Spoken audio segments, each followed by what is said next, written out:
మనము ఇప్పుడు తెలుసుకున్నటువంటి విషయము శివలింగానికి కుంకుమ అనేది పెట్టవచ్చా లేదా అనేటువంటి విషయం తెలుసుకుందాం.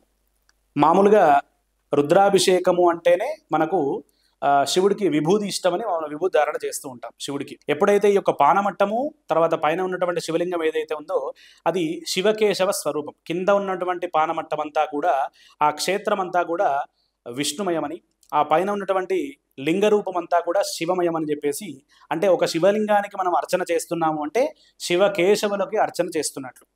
అందుకని ఆ యొక్క అభిషేకం చేసేటటువంటి సమయంలో అభిషేకం అంతా కూడా పూర్తయిన తర్వాత మనము అలంకారం చేస్తాం. ఆ అలంకారం చేసేటటువంటి సమయంలో మామూలుగా విభూది రాస్తాం.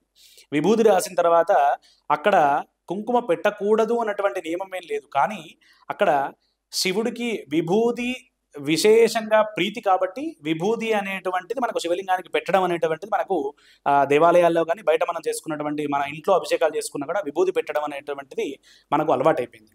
కానీ కుంకుమ పెట్టకూడదు అన్నటువంటి నియమం ఏం లేదు.